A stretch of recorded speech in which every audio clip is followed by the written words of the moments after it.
El reloj de la cocina marcaba las 7:20 de la mañana cuando Mateo, mi nieto de 17 años, entró como un vendaval por la puerta trasera.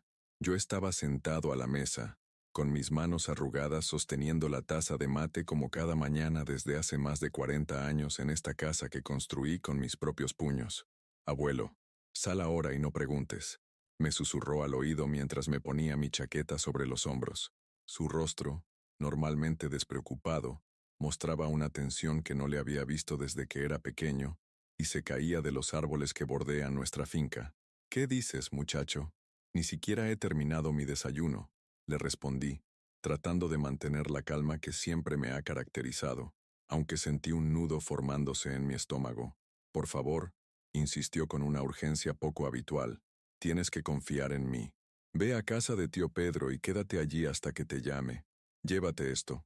Me puso en la mano mi vieja billetera y las llaves del coche que apenas uso ya. A mis 60 años, he aprendido a leer las señales. No era miedo lo que veía en los ojos de Mateo, era determinación, la misma que tuve yo cuando decidí quedarme en este pueblo mientras todos mis amigos emigraban a la capital, la misma que me mantuvo trabajando 15 horas diarias en los campos para que mis hijos pudieran estudiar. Sin hacer más preguntas, me levanté.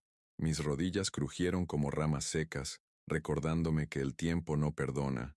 Me puse el sombrero, ese viejo compañero que ha visto más amaneceres de los que puedo contar, y salí por la puerta principal. El pueblo de San Antonio del Sur despertaba lentamente.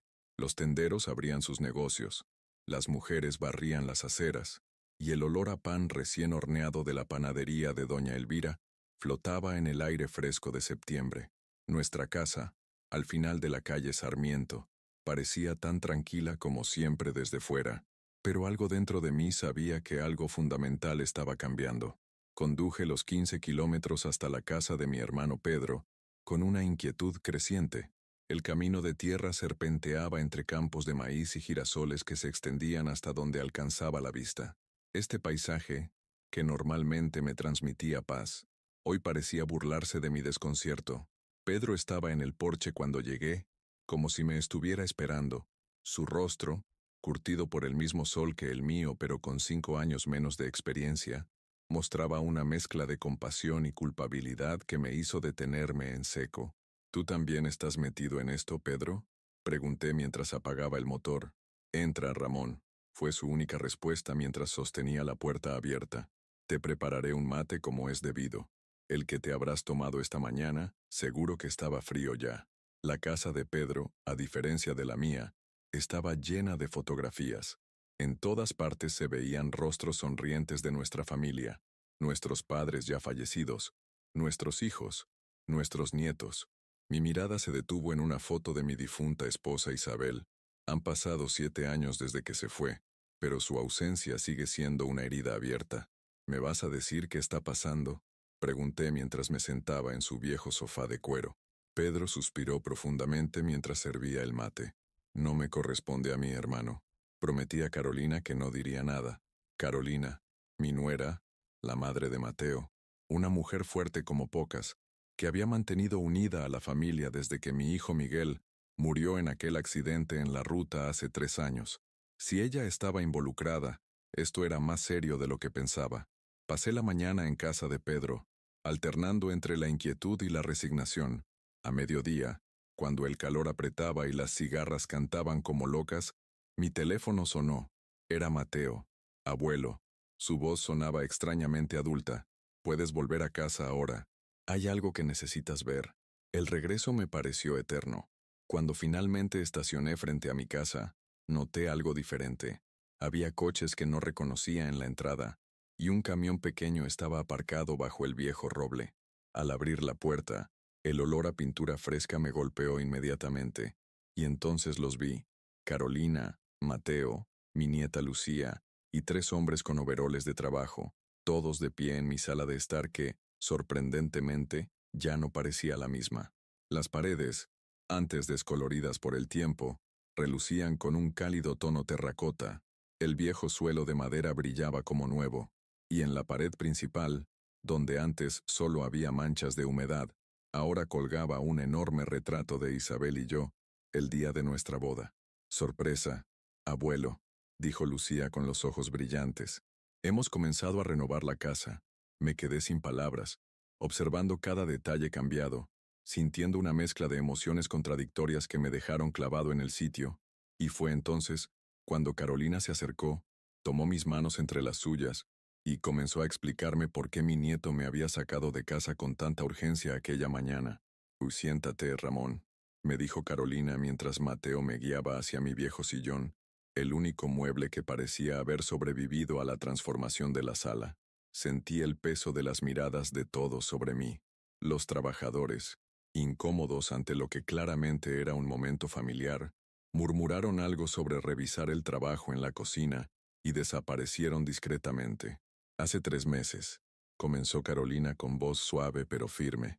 Vino un inspector del municipio, mientras estabas en tu revisión médica en San Miguel.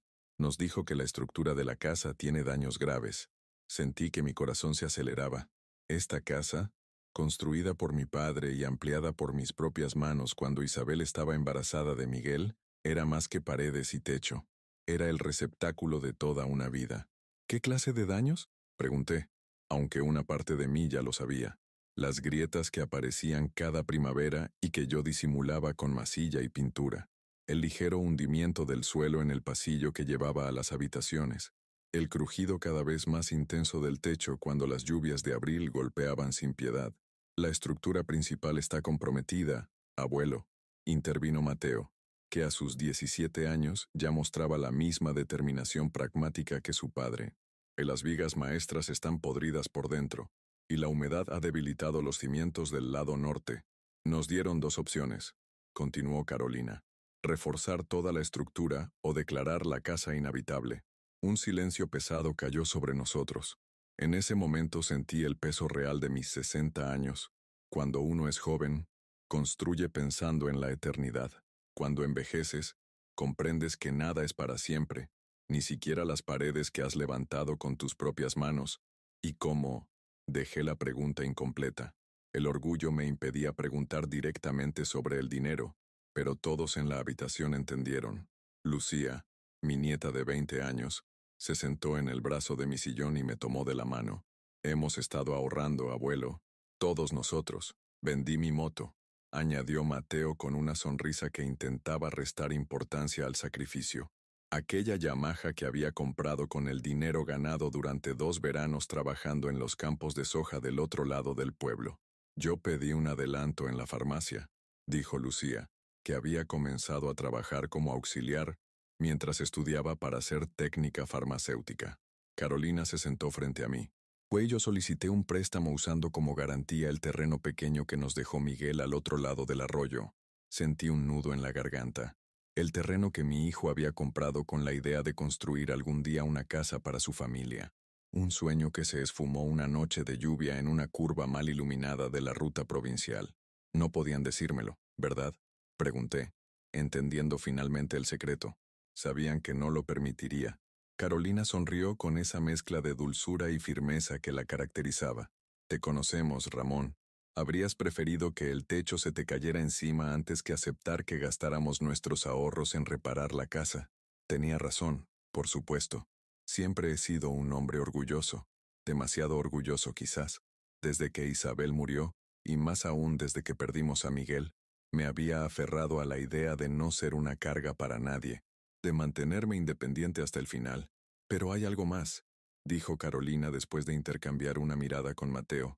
Algo que descubrimos cuando los obreros empezaron a trabajar esta mañana. Mateo desapareció un momento y regresó con algo envuelto en un viejo paño de cocina. Lo colocó sobre la mesa frente a mí y, con cuidado, retiró la tela. Era una pequeña caja de metal oxidada. La reconocí inmediatamente. La encontramos dentro de la pared de tu habitación, detrás del armario, explicó Mateo. Estaba oculta en un hueco. Mis manos temblaron ligeramente al tomar la caja. La había olvidado por completo, o quizás o en algún rincón de mi mente. Siempre supe que estaba allí, esperando. Isabel la escondió, murmuré, más para mí mismo que para ellos. Durante la crisis del 2001, cuando los bancos confiscaron los ahorros de todos, ella no confiaba en nadie, solo en estas paredes. Abrí la caja lentamente. Dentro, Envueltos en un paño de seda descolorido, había varios soberanos de oro que mi abuelo había traído de España, algunos billetes de dólar antiguos y un pequeño fajo de euros, un tesoro modesto para algunos, pero que en nuestro contexto representaba una pequeña fortuna. Hay suficiente aquí, dije después de calcular mentalmente el valor aproximado, para cubrir las reparaciones sin necesidad de vender motos ni pedir préstamos. Carolina negó con la cabeza. Ese dinero es tuyo, Ramón, tu seguridad para el futuro. No, respondí con una firmeza que me sorprendió a mí mismo.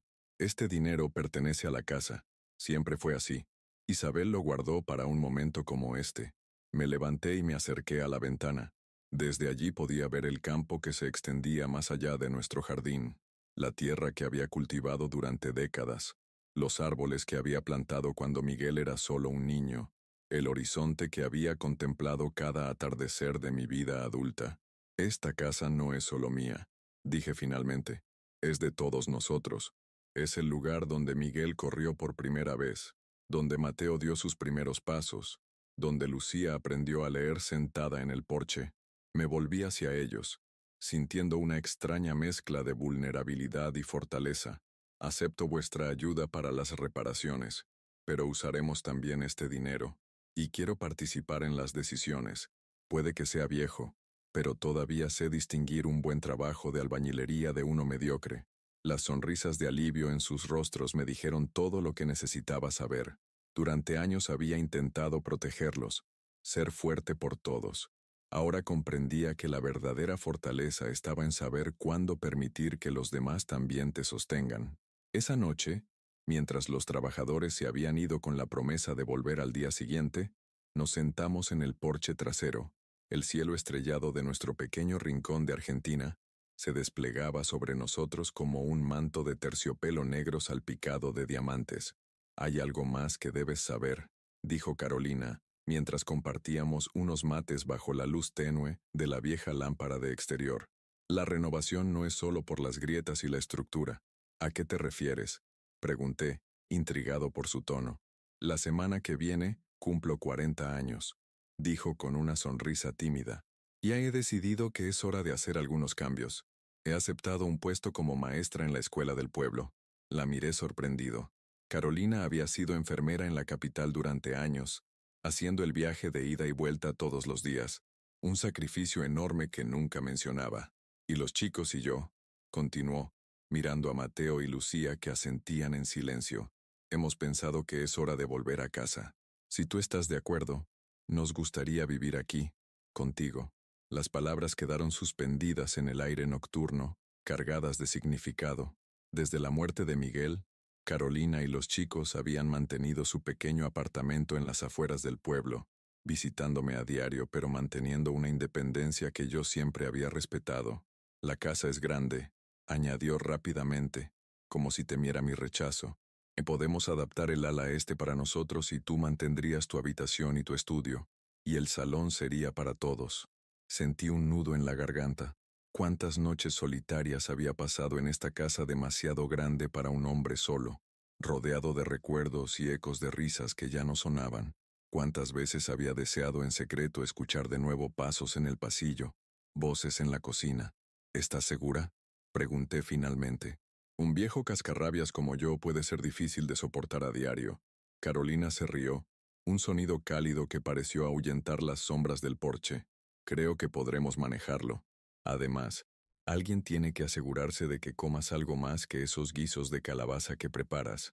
Aquella noche, mientras ellos se marchaban temporalmente a su apartamento y yo me quedaba solo en mi habitación parcialmente renovada, comprendí que las paredes de esta casa, que había temido ver derrumbarse, estaban a punto de presenciar un nuevo comienzo. No era el fin de algo, como había temido esa mañana cuando Mateo me sacó apresuradamente, sino el principio de una nueva etapa.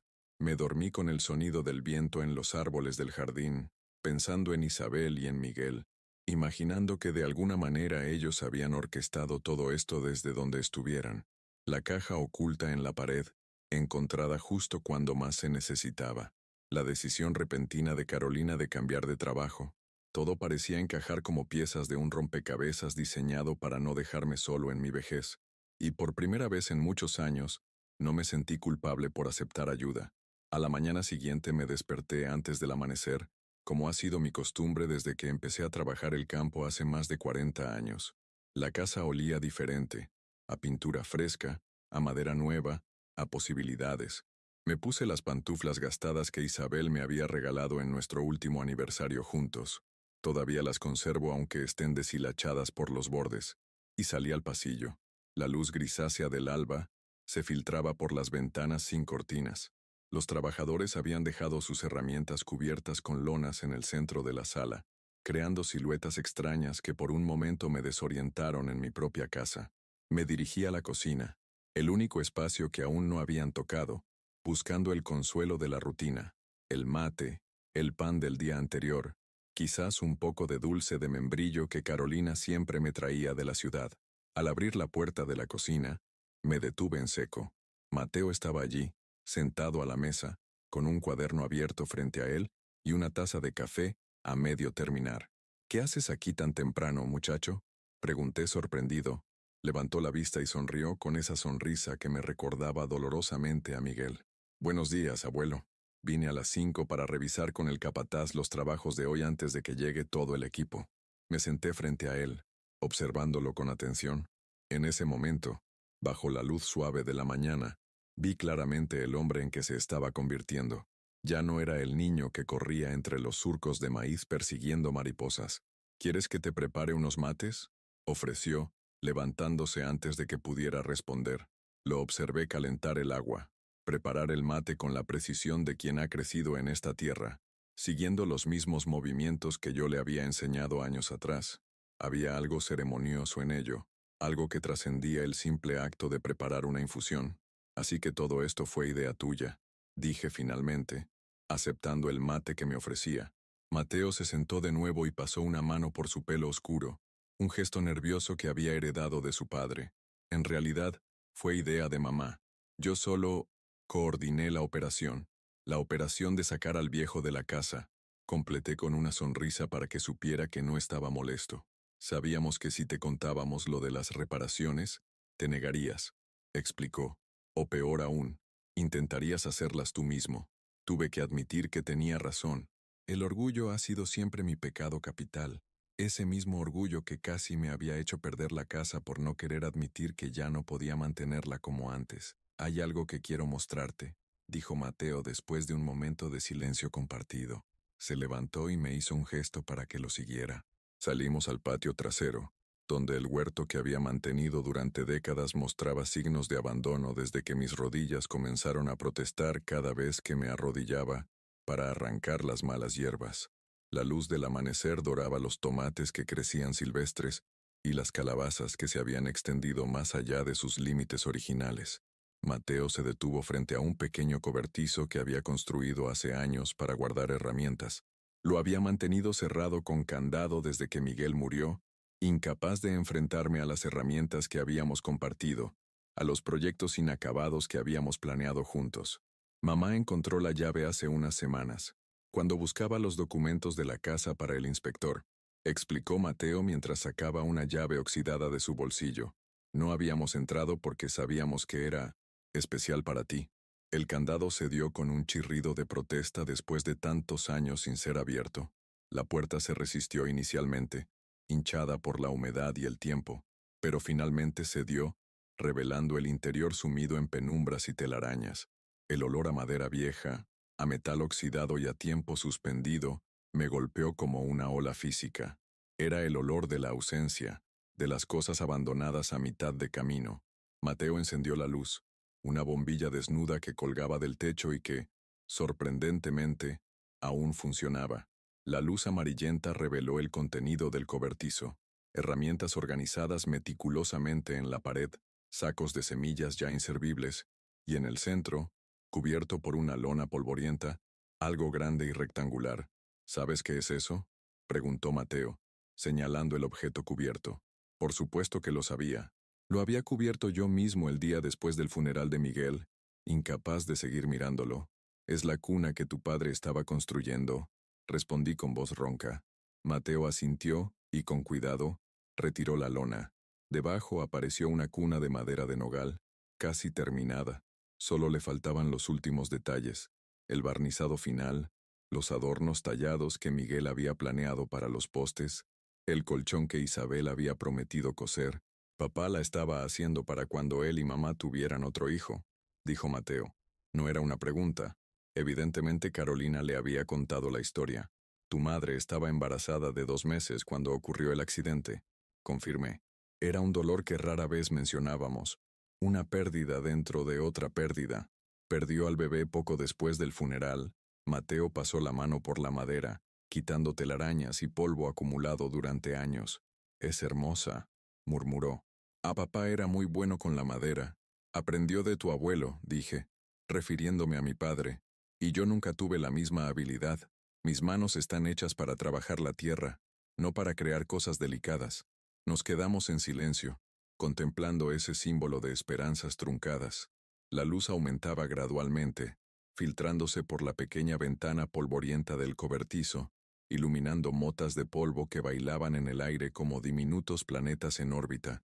He estado pensando, dijo finalmente Mateo, con una voz que intentaba sonar casual pero que traicionaba su nerviosismo, que quizás podríamos terminarla juntos. Lo miré sorprendido. ¿Para qué? Ya no hay bebé. Mateo tomó aire profundamente antes de continuar. Lucía está embarazada, de 3 meses. La noticia me dejó sin aliento. Lucía, mi nieta mayor, apenas comenzando su vida adulta. El padre es Juan, su novio desde la secundaria. Continuó Mateo al ver mi expresión. Planean casarse a fin de mes. Es un buen chico, abuelo.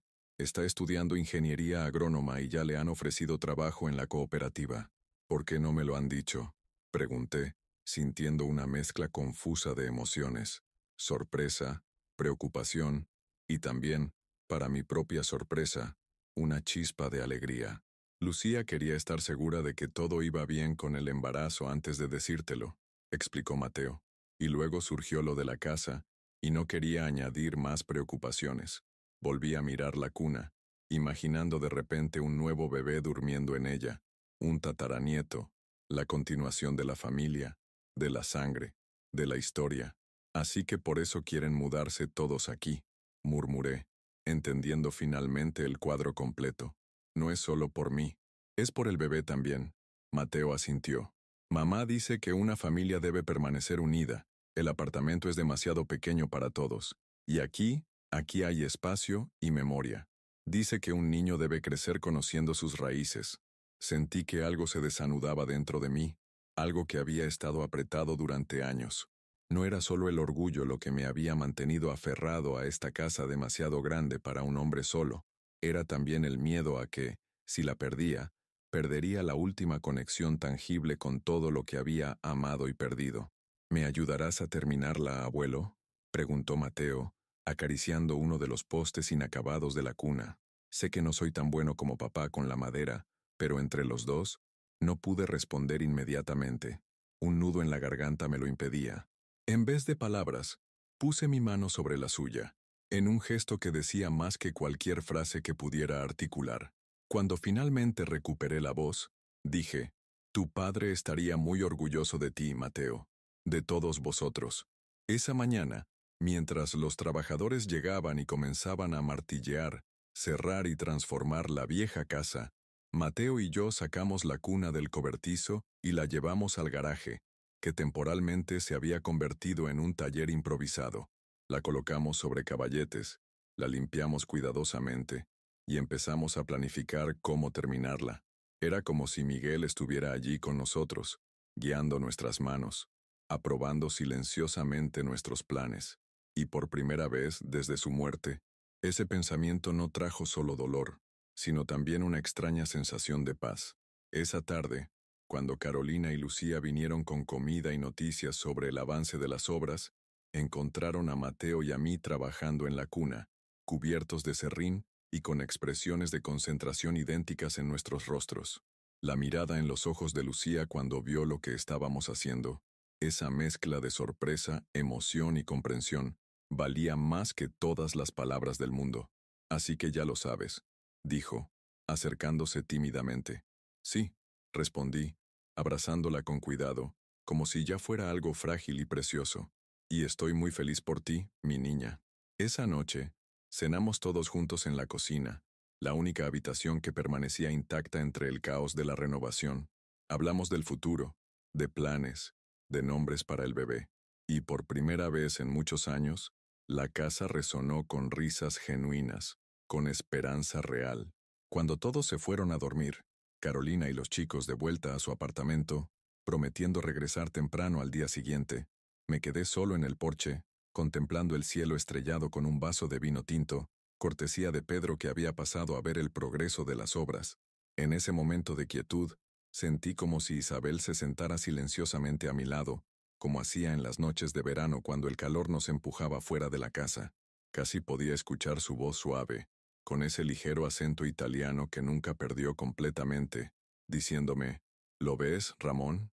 La vida siempre encuentra un camino para continuar, y por primera vez en mucho tiempo, me permití creer que tenía razón.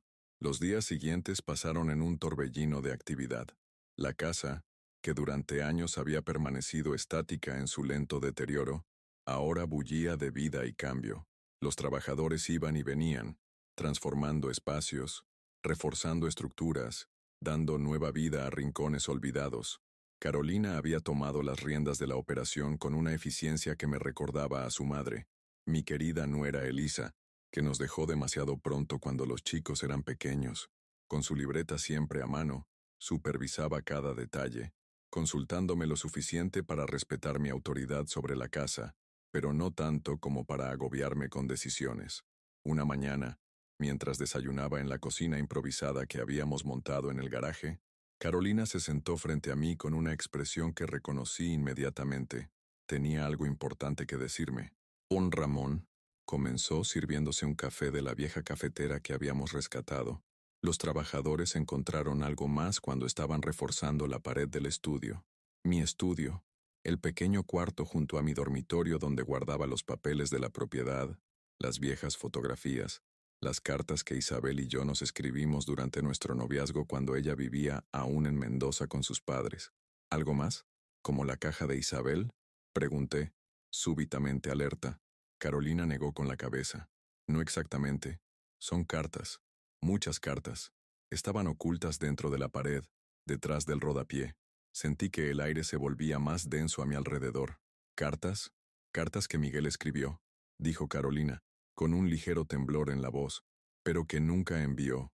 Me quedé inmóvil, con la taza de mate a medio camino entre la mesa y mis labios. Miguel, mi hijo. Cartas que nunca había visto. Palabras suyas que nunca había leído. ¿Están dirigidas a ti? Pregunté cautelosamente. Carolina asintió. Algunas. Otras son para los chicos. Y hay un paquete. Hizo una pausa, como si buscara las palabras adecuadas. Un paquete con tu nombre escrito. Me levanté tan bruscamente que la silla casi se cae hacia atrás. ¿Dónde están? En la caja que traje, respondió, señalando una pequeña caja de cartón que había dejado junto a la puerta. Pero, Ramón, creo que deberías saber que estas cartas... No esperé a que terminara. Me acerqué a la caja y la abrí con manos temblorosas. Dentro había varios sobres, amarillentos por el tiempo aunque no debían tener más de 4 años. Algunos tenían nombres escritos con la letra inconfundible de Miguel, para Carolina, para Mateo en su graduación, para Lucía cuando decida qué estudiar. Y al fondo, atado con una cinta roja desteñida, un fajo de sobres con una simple inscripción, para papá. Los tomé como si fueran de cristal, temiendo que pudieran desintegrarse entre mis dedos. Sentí la mirada de Carolina sobre mí, pero no podía apartar los ojos de aquellos sobres que contenían palabras de un hombre que ya no existía, palabras que me estaban destinadas. ¿Cuándo? Comencé a preguntar, pero mi voz se quebró. Por las fechas en algunos sobres, parece que comenzó a escribirlas después del diagnóstico, dijo Carolina suavemente. El diagnóstico. Esa palabra que habíamos evitado mencionar durante años, la enfermedad que Miguel mantuvo en secreto, que solo compartió con Carolina, y que probablemente habría superado si no hubiera ocurrido el accidente primero. ¿Lo sabías? Pregunté, sintiendo una mezcla de confusión y dolor. ¿Sabías que estaba escribiendo estas cartas? Carolina negó con la cabeza. No tenía idea. Debió esconderlas mientras yo estaba en el trabajo. Los médicos le habían dado 1 año, tal vez 2, con tratamiento. Supongo que quería dejarnos algo, por si acaso. 1 año. 2 con suerte. Mi hijo había estado viviendo con una sentencia de muerte sobre su cabeza, y yo, demasiado ocupado con la cosecha, demasiado distraído con mis propias preocupaciones, no había notado nada. Necesito estar solo, murmuré, apretando los sobres contra mi pecho como si fueran un talismán. Carolina asintió comprendiendo. Estaré con los trabajadores si me necesitas, dijo, y salió silenciosamente, cerrando la puerta tras ella. Me senté en la vieja silla de jardín que habíamos colocado junto a la ventana del garaje. La luz de media mañana entraba oblicua, iluminando las motas de polvo que flotaban en el aire. Con cuidado, deshice el nudo de la cinta que mantenía juntos los sobres. Había 7, cada uno con una simple anotación además de mi nombre. Cuando extrañes a mamá, cuando te preocupes por los chicos, cuando la cosecha sea mala, cuando te sientas solo, cuando Lucía se case, cuando llegue un bisnieto, y finalmente, uno que simplemente decía, léela ahora. Con dedos que no parecían pertenecerme, abrí este último sobre. Dentro, una hoja de papel doblada cuidadosamente, con la letra firme y clara de Miguel. Papá, si estás leyendo esto, es porque algo ha sucedido. Quizás la enfermedad avanzó más rápido de lo previsto, o quizás el destino tenía otros planes para mí. En cualquier caso, hay cosas que necesito decirte, cosas que nunca encontré el momento adecuado para expresar en vida. Primero, gracias. Gracias por las manos callosas que sostenían las mías cuando aprendía a caminar. Gracias por las noches sin dormir cuando la sequía amenazaba los cultivos. Gracias por sacrificar tus sueños para que yo pudiera perseguir los míos. Segundo, perdón. Perdón por las veces que no valoré tus sacrificios. Por los domingos que no fui a almorzar porque estaba demasiado ocupado. Por las discusiones sobre cómo manejar la finca, cuando lo único que querías era transmitirme la sabiduría que habías acumulado durante décadas. Y tercero, quiero que sepas que eres, el mejor padre que un hombre podría desear, no por ser perfecto, sino por ser auténtico, por mostrarme que la fortaleza no está reñida con la ternura, que el trabajo duro no excluye la alegría, que el respeto se gana con acciones y no con palabras vacías. Hay más cartas, cada una para un momento específico. No las leas todas de golpe, guárdalas, como yo guardé estos pensamientos hasta encontrar las palabras adecuadas. Deja que mi voz te acompañe en los momentos en que más la necesites. Y por favor, no dejes que el dolor por mi ausencia te impida vivir. Carolina y los chicos te necesitan. Esta casa, que contiene tanto de nuestra historia, te necesita. Y aunque ya no esté físicamente, yo también te necesito. Necesito saber que sigues adelante, que encuentras pequeñas alegrías en cada día, que permites que otros te cuiden como tú siempre has cuidado de todos. Con todo mi amor y admiración, Miguel. Las lágrimas que había estado conteniendo finalmente encontraron su camino, manchando el papel. Lloré como no lo había hecho desde el funeral de Miguel. No el llanto contenido y silencioso que me permitía en las noches solitarias, sino un llanto profundo y liberador que parecía venir de un pozo sin fondo dentro de mí. No sé cuánto tiempo pasé así, con la carta arrugada entre mis dedos y los sollozos sacudiendo mi cuerpo envejecido. Cuando finalmente me calmé, la luz había cambiado.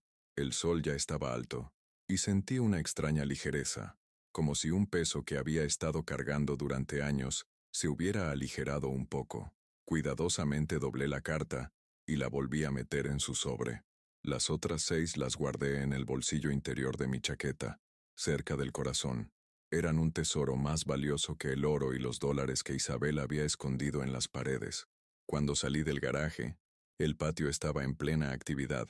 2 trabajadores instalaban nuevos canalones en el techo. Otro pintaba las contraventanas de un verde intenso que Isabel siempre había preferido. Y Mateo, subido a una escalera, ayudaba a reparar unas tejas sueltas. Carolina estaba bajo el viejo nogal, revisando lo que parecían planos con el capataz. Cuando me vio acercarme, su rostro mostró preocupación. ¿Estás bien?, preguntó en voz baja cuando estuve a su lado. No respondí inmediatamente. ¿Estaba bien? No, no lo estaba. pero quizás estaba mejor que antes, más completo de alguna manera.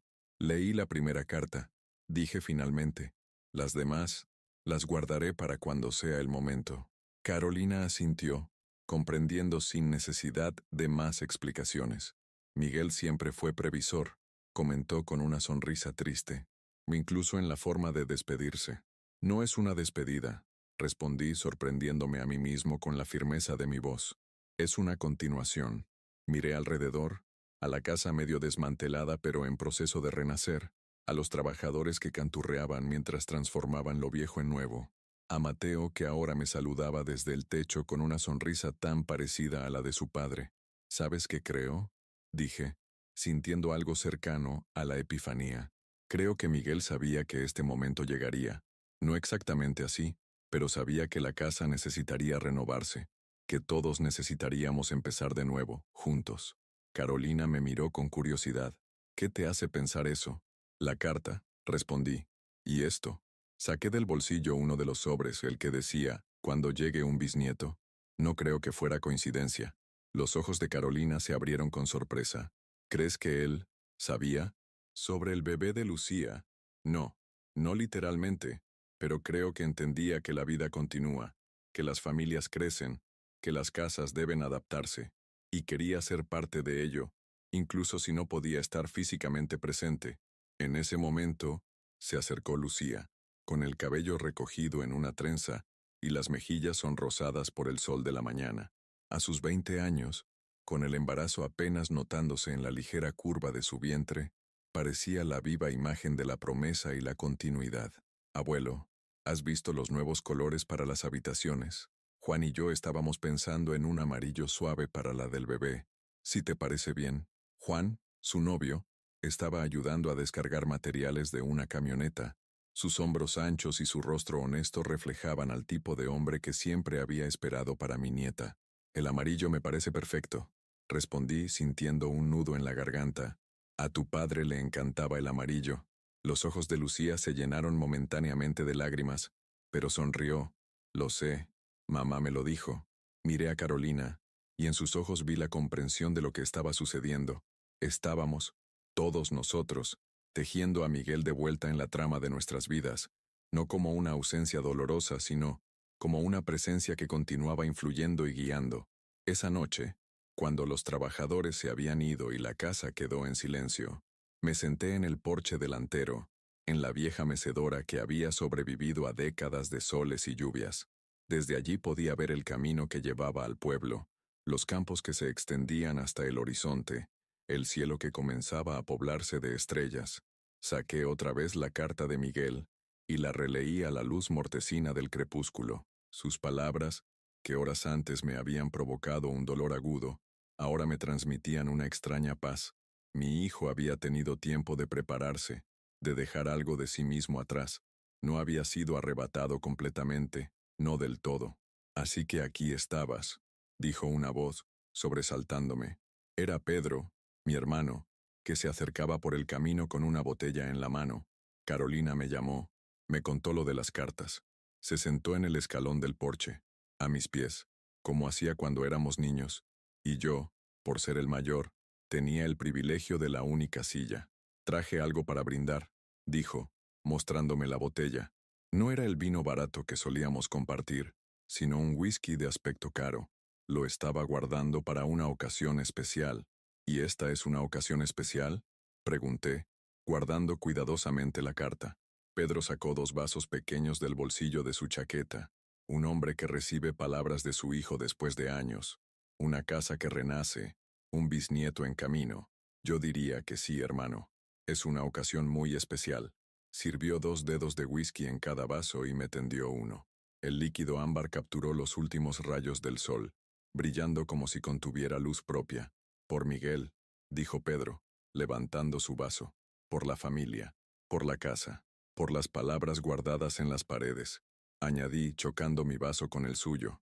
El whisky quemó agradablemente mi garganta, expandiéndose en un calor reconfortante por mi pecho. Pedro no dijo nada más. Simplemente se quedó allí, compartiendo el silencio conmigo mientras la noche caía completamente sobre nosotros.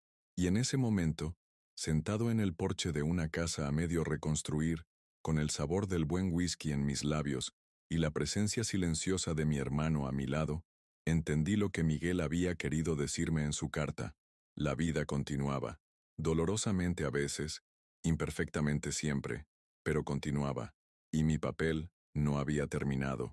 Todavía tenía mucho que dar, mucho que recibir, mucho que vivir. 3 semanas después, la renovación de la casa estaba casi completa. Lo que había comenzado como una reparación estructural necesaria, se había convertido en una transformación completa. Las grietas habían sido selladas, las vigas podridas reemplazadas, el techo reforzado, pero más allá de eso, la casa había sido revitalizada, nuevos colores en las paredes, pisos restaurados, ventanas que ya no dejaban pasar las corrientes de aire invernal. Carolina, Mateo y Lucía habían empezado a trasladar sus pertenencias desde el apartamento.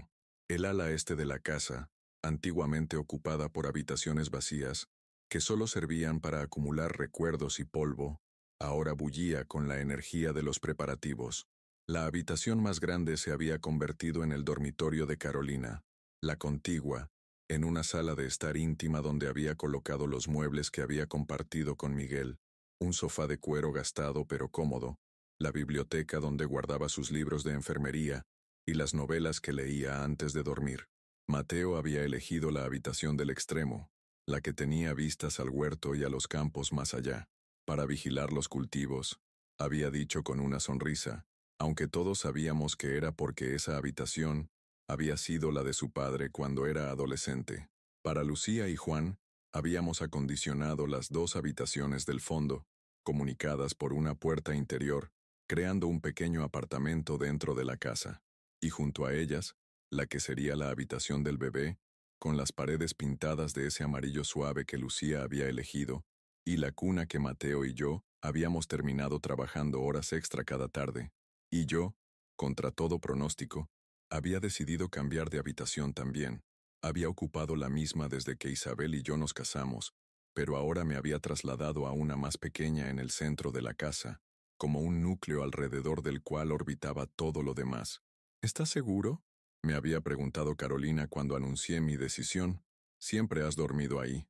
Precisamente por eso, había respondido. Es hora de cambiar algunas cosas. La verdad, que no había confesado a nadie, era que las últimas semanas me habían hecho darme cuenta de cuánto había estado viviendo en el pasado, rodeado de los mismos muebles, las mismas vistas, los mismos recuerdos. Cambiar de habitación era mi manera de decir que estaba listo para formar parte de esta nueva etapa, no solo como espectador, sino como participante activo. La mañana del domingo, el día que habíamos elegido para inaugurar oficialmente la casa renovada, me desperté antes del amanecer, como siempre, pero en lugar de quedarme en la cama dando vueltas o levantarme para preparar mate en soledad, me vestí y salí al patio. El aire fresco de septiembre, con ese olor a tierra húmeda y a flores de primavera, me recibió como un viejo amigo. Caminé hasta el huerto, que Mateo y yo habíamos comenzado a recuperar en nuestros ratos libres. Los tomates ya mostraban pequeños frutos verdes, las lechugas formaban rosetas perfectas, y las plantas de calabaza extendían sus zarcillos prometedores. «Buenos días, viejo madrugador», dijo una voz detrás de mí. Era Juan, el novio de Lucía, vestido con ropa de trabajo y botas de campo. «¿Qué haces despierto tan temprano, muchacho?», pregunté, sorprendido de verlo allí. Juan se acercó, con una pala al hombro y una expresión decidida en su joven rostro. «Lucía me dijo que querías extender el huerto para plantar más verduras. Pensé en adelantar trabajo antes de que todos se despierten para la celebración». Lo miré con una mezcla de sorpresa y aprobación. No habíamos hablado mucho, Juan y yo. Él era respetuoso pero reservado, y yo, bueno, nunca he sido conocido por mi habilidad para iniciar conversaciones. «¿Sabes algo de huertos?», pregunté, mientras lo observaba clavar la pala en la tierra con movimientos expertos. «Mi abuelo tenía uno», respondió sin dejar de trabajar. «Pasé todos los veranos de mi infancia ayudándole. Me enseñó que la tierra es lo único en lo que se puede confiar realmente». Sonreí, sintiendo una repentina afinidad con este joven que pronto sería formalmente parte de nuestra familia. «Tu abuelo era un hombre sabio». «Lo era», asintió Juan, deteniéndose para limpiarse el sudor de la frente. Murió cuando yo tenía 15 años. Desde entonces, no había tocado un huerto, pero cuando vi el suyo, hizo un gesto hacia la tierra que habíamos estado trabajando Mateo y yo. Sentí que debía continuar lo que él me enseñó. Para mi hijo, su hijo, mi bisnieto. La idea todavía me provocaba una mezcla de incredulidad y alegría. ¿Puedo ayudarte?, pregunté, señalando la pala. Juan me miró dudoso. Señor Ramón, no es necesario que... Tengo 60 años, no 100, le interrumpí con una sonrisa. Todavía puedo manejar una pala. Además, si vamos a compartir este huerto, mejor empezar a trabajarlo juntos desde el principio. Me tendió la herramienta y, durante la siguiente hora, trabajamos codo con codo, ampliando el huerto, preparando la tierra para nuevas siembras, planificando dónde iría cada cultivo. Hablamos poco, pero no era un silencio incómodo. Era el silencio compartido de dos hombres unidos por el trabajo y un propósito común. Cuando el sol ya estaba alto y el resto de la casa empezaba a despertar, nos sentamos a la sombra del nogal a descansar. Señor Ramón, dijo Juan después de un momento, quería agradecerle que nos haya acogido a Lucía y a mí. Sé que no es la situación ideal, que deberíamos habernos casado antes y... Levanté una mano para detenerlo. Los tiempos cambian, muchacho. Cuando yo era joven, las cosas se hacían de otra manera, es cierto, pero lo importante no es el orden de los acontecimientos, sino la intención detrás de ellos. Y veo cómo miras a mi nieta, veo cómo te preocupas por su bienestar y el del bebé. El resto son formalidades. Juan asintió, visiblemente aliviado. De todas formas, nos casaremos el próximo mes. Ya está todo arreglado. Será una ceremonia pequeña, solo familia y amigos cercanos. Bien, respondí, dándole una palmada en el hombro. Y ahora vamos adentro antes de que Carolina salga a buscarnos. Hoy es un día importante. Cuando entramos a la casa, encontramos a todos en plena actividad. Carolina dirigía la operación como un general en campaña, asignando tareas, comprobando que todo estuviera perfecto. Lucía y Mateo decoraban la gran mesa del comedor con un mantel bordado que había pertenecido a Isabel y un centro de flores silvestres recién cortadas. «Ahí estáis», exclamó Carolina al vernos. «¿Dónde os habíais metido? Y mirad cómo venís, llenos de tierra». «Estábamos trabajando en el huerto, mamá», respondió Juan con una sonrisa, y noté con satisfacción que ya la llamaba mamá, con naturalidad. «Pues id a limpiaros», ordenó Carolina. «Los invitados llegarán en una hora». Me dirigí a mi nueva habitación para cambiarme. Al pasar frente a la que había sido mi dormitorio durante décadas, ahora transformado en una acogedora sala de estar común, me detuve un momento. Habíamos conservado algunos muebles antiguos, mezclándolos con otros nuevos, creando un equilibrio entre pasado y presente que resultaba sorprendentemente armonioso. En la pared principal, donde antes solo había un crucifijo de madera, ahora colgaba una galería de fotografías familiares. Isabel y yo el día de nuestra boda, Miguel cuando era bebé, Carolina con Miguel el día que se casaron, Mateo y Lucía en diferentes etapas de su crecimiento, y en el centro, una fotografía reciente que Mateo había tomado sin que yo me diera cuenta. Yo sentado en el porche, con la carta de Miguel en las manos y una expresión de paz en el rostro. Me cambié rápidamente, poniéndome la camisa azul que Carolina había planchado especialmente para la ocasión, y los pantalones de vestir que casi nunca usaba. Me miré en el espejo, notando las arrugas que surcaban mi rostro, el cabello completamente blanco, los hombros ligeramente encorvados por décadas de trabajo duro, pero también vi algo más, una chispa en los ojos que había estado ausente durante mucho tiempo. A las 12 en punto comenzaron a llegar los invitados. No eran muchos, nunca fuimos de grandes celebraciones, pero eran las personas que importaban, Pedro y su esposa Marta, algunos vecinos que nos habían apoyado después de la muerte de Miguel, el párroco del pueblo, que había bautizado a mis nietos, la maestra de la escuela primaria, ahora jubilada, que había enseñado a generaciones de niños del pueblo, incluidos Miguel y ahora Carolina, el médico que me había tratado la rodilla mala después de una caída el invierno anterior, y para mi sorpresa, también vinieron algunos jóvenes, amigos de Mateo y Lucía, compañeros de la escuela agrícola donde Juan estudiaba, incluso algunos de los trabajadores que habían participado en la renovación y que ahora miraban con orgullo el resultado de su labor. La casa, que durante tanto tiempo había estado silenciosa y medio vacía, ahora rebosaba de voces, risas y vida. El aroma del asado que Pedro preparaba en el patio se mezclaba con el de las empanadas que Carolina había horneado desde temprano y los pasteles que las vecinas habían traído como contribución. A la hora de sentarnos a la mesa, descubrí que Carolina había preparado una sorpresa. En lugar de usar la vieja mesa rectangular donde habíamos comido durante años, había mandado hacer una grande y redonda, que ahora ocupaba el centro del comedor renovado. ¿Te gusta?, preguntó mientras todos buscaban sus lugares marcados con pequeñas tarjetas hechas a mano por Lucía. Pensé que una mesa redonda sería mejor para una familia que crece. Todos podemos vernos las caras. Nadie queda relegado a un extremo. La miré con gratitud, incapaz de expresar con palabras lo que aquel gesto significaba para mí. Una mesa redonda, sin cabecera, sin jerarquías, un símbolo perfecto de lo que nuestra familia estaba convirtiéndose. Cuando todos estuvieron sentados, se hizo un silencio expectante. Me di cuenta de que esperaban que yo, como patriarca de la familia, dijera algunas palabras antes de empezar la comida. Me puse de pie, sintiendo un nudo en la garganta. Nunca he sido bueno con los discursos, pero este momento requería algo más que un simple buen provecho. Hace un mes, comencé, mi voz áspera por la emoción contenida. Mi nieto Mateo me sacó de esta casa con urgencia, diciéndome que no hiciera preguntas.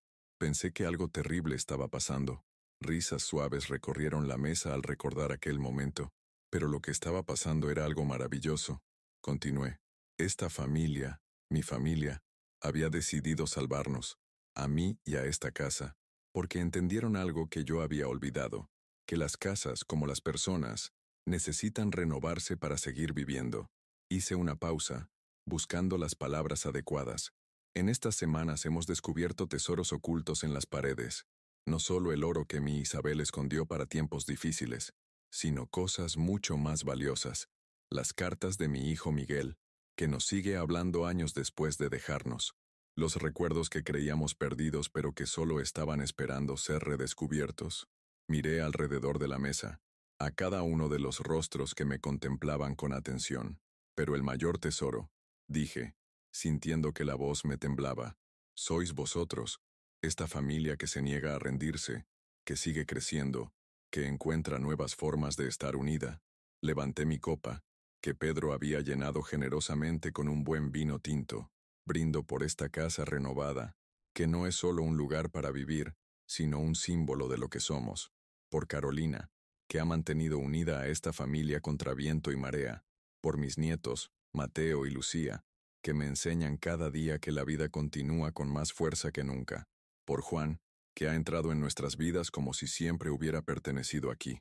Hice una última pausa, mirando el espacio vacío que habíamos dejado entre Carolina y yo, donde solía sentarse Miguel en las comidas familiares, y brindo por los que no están físicamente con nosotros, pero que nunca nos han abandonado realmente.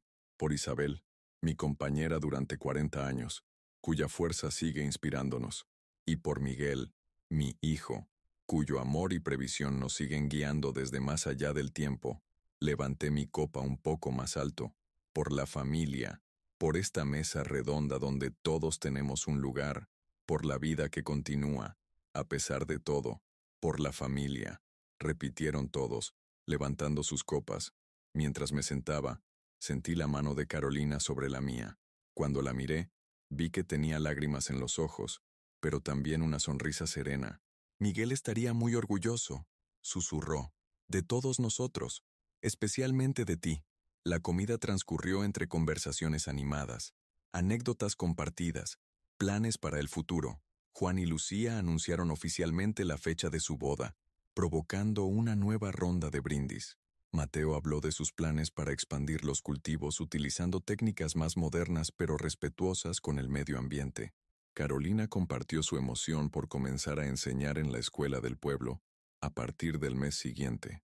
Y yo, que durante tanto tiempo había visto el futuro como un horizonte que se alejaba cada vez más, me encontré participando en aquellas conversaciones, añadiendo mis propias ideas, haciendo planes que se extendían más allá del día siguiente. Cuando la tarde comenzaba a caer y los invitados empezaban a despedirse, me escabullí silenciosamente al porche trasero. Necesitaba un momento a solas para procesar todo lo que había ocurrido en este día, en estas semanas, en esta transformación que iba mucho más allá de las paredes renovadas y los techos reparados. Saqué del bolsillo interior de mi chaqueta el sobre que decía, «Cuando extrañes a mamá». Lo había llevado conmigo todo el día, sintiendo que este era el momento adecuado para abrirlo. Con dedos ligeramente temblorosos, rompí el sello y extraje la carta. «Papá, si estás leyendo esto, es porque hoy la extrañas más que de costumbre. Quizás es un aniversario, o quizás simplemente te golpeó ese vacío que aparece de repente, sin avisar, cuando ves una flor que le gustaba, o escuchas esa canción que tanto le gustaba tararear mientras cocinaba. ¿Sabes qué recuerdo con más claridad de mamá? No son las grandes ocasiones, sino los pequeños momentos. Cómo se detenía a media tarea para observar un pájaro en la ventana, la forma en que su rostro se iluminaba cuando entrábamos por la puerta, sin importar si habíamos estado fuera 5 minutos o 5 días. El sonido de su risa, que parecía hacer que toda la casa vibrara con alegría. Ella siempre decía que la vida debe vivirse hacia adelante, pero que se entiende mirando hacia atrás. Creo que tenía razón. Cada día con ella, incluso los difíciles, los de discusiones o preocupaciones, formaron parte de un tapiz hermoso que solo podemos apreciar completamente cuando damos un paso atrás. Sé que la echas de menos. Yo también. Pero papá, ella sigue aquí, en la forma en que cuidas las rosas del jardín exactamente como ella te enseñó, en cómo siempre dejas la luz del porche encendida por la noche, una costumbre que ella comenzó, en los gestos de Lucía, que a veces mueve las manos exactamente como la abuela cuando está explicando algo importante. Mamá nos enseñó que el amor no termina con la muerte, solo cambia de forma, se convierte en recuerdos que nos sostienen, en lecciones que nos guían, en hábitos que mantenemos sin siquiera darnos cuenta. Así que hoy, mientras la extrañas, permítete sentir también gratitud por el tiempo que tuvimos con ella, por todo lo que nos dio, por la forma en que nos enseñó a amar, que es también la forma en que nos enseñó a sobrevivir cuando ya no estuviera. Con todo mi amor, Miguel. Las lágrimas corrían libremente por mis mejillas mientras terminaba de leer. No eran lágrimas amargas, sino el tipo de llanto que limpia y renueva. Miguel había capturado perfectamente la esencia de Isabel, la forma en que su presencia seguía manifestándose en nuestra vida diaria. «Abuelo», la voz suave de Lucía me sacó de mis pensamientos. Estaba de pie en la puerta del porche, con una mano apoyada protectoramente sobre su vientre apenas abultado. «¿Estás bien?». Me apresuré a secar mis lágrimas, aunque no sentía vergüenza por ellas. «Sí, mi niña». Solo estaba recordando. Lucía se acercó y se sentó a mi lado en el banquito de madera. Sin decir palabra, apoyó su cabeza en mi hombro, un gesto que había hecho desde niña cuando buscaba consuelo o simplemente cercanía. «¿Era una de las cartas de papá?», preguntó después de un momento. Asentí. «La que escribió para cuando extrañara a tu abuela». Lucía guardó silencio por un momento, y luego dijo, «A veces creo que la recuerdo, ¿sabes? Tenía solo 5 años cuando murió, pero hay momentos, el olor de la canela, o cierta calidad de luz en las tardes de otoño, y es como si pudiera sentirla cerca. Eso es porque está cerca», respondí, sorprendiéndome a mí mismo con la certeza en mi voz, no de la forma que quisiéramos, pero está, en ti, en Mateo, en esta casa, y ahora estará también en tu hijo. Lucía sonrió, una sonrisa que iluminó su rostro joven con una sabiduría antigua. Es extraño, ¿verdad? ¿Cómo las personas pueden irse y quedarse al mismo tiempo? La vida es un misterio así, respondí, guardando cuidadosamente la carta en su sobre. Tu padre lo entendió, por eso dejó estas cartas. Sabía que seguiría siendo parte de nuestras vidas, incluso cuando ya no estuviera físicamente. Nos quedamos en silencio por un momento, escuchando los sonidos de la tarde, los pájaros que regresaban a sus nidos, el viento suave en las hojas del nogal, las voces amortiguadas de la familia dentro de la casa. «¿Te arrepientes de algo, abuelo?», preguntó Lucía de repente. La pregunta me tomó por sorpresa. A mis 60 años, Había acumulado suficientes decisiones como para tener una larga lista de arrepentimientos posibles, pero mientras reflexionaba, me di cuenta de que la renovación de la casa había cambiado algo fundamental en mí. Me arrepiento de haber pasado tanto tiempo viviendo en el pasado, respondí finalmente, de no haber visto que el futuro seguía esperándome, incluso después de perder a tu abuela y a tu padre. Lucía asintió comprendiendo. ¿Y ahora? Ahora, dije, sintiendo una certeza tranquila. Ahora estoy listo para lo que venga, para verte casada, para conocer a mi bisnieto, para ser el anciano de la casa que cuenta historias junto al fuego, pero también el que sigue plantando árboles que no verá crecer del todo. Me gusta esa imagen, sonrió Lucía. El abuelo que planta árboles para las generaciones futuras. Es lo que hacemos, ¿no? Todos nosotros. Plantamos algo. Árboles, ideas, amor, que continuará mucho después de que nos hayamos ido. En ese momento, se abrió la puerta trasera y apareció Mateo. Aquí están. Mamá los está buscando. Vamos a cortar el pastel que trajo la señora Rodríguez. Ya vamos, respondió Lucía, levantándose con la gracia de la juventud. Me puse de pie más lentamente, sintiendo el peso de los años en mis huesos, pero también una ligereza en el espíritu que no había experimentado en mucho tiempo. Antes de entrar, eché una última mirada al jardín, al huerto renovado, a los campos que se extendían más allá, este pedazo de tierra que había sido testigo de tantas alegrías y tristezas, de tantos comienzos y finales, seguiría aquí mucho después de que yo me hubiera ido. Y ahora, gracias a la determinación de mi familia, seguiría siendo el hogar para nuevas generaciones. Abuelo, llamó Mateo desde la puerta. ¿Vienes? Sí, respondí, guardando el sobre en mi bolsillo y enderezando los hombros. Estoy listo. Y lo estaba. Listo para unirme a la familia reunida alrededor de la mesa redonda. Listo para el pastel y las risas y los planes para el futuro. Listo para el resto de mi vida, cualquiera que fuese su duración, vivida plenamente y en compañía de los que amaba. Mientras entraba en la casa cálida y llena de luz, recordé las palabras que mi nieto me había susurrado aquella mañana que parecía tan lejana. Abuelo, sal ahora y no preguntes. Había sido el comienzo de un viaje que nunca esperé hacer a mi edad. Un viaje que me había llevado no a un lugar nuevo, sino de regreso a casa. Una casa renovada, fortalecida y más viva que nunca. Y me di cuenta de que, a veces, hay que salir para poder regresar realmente.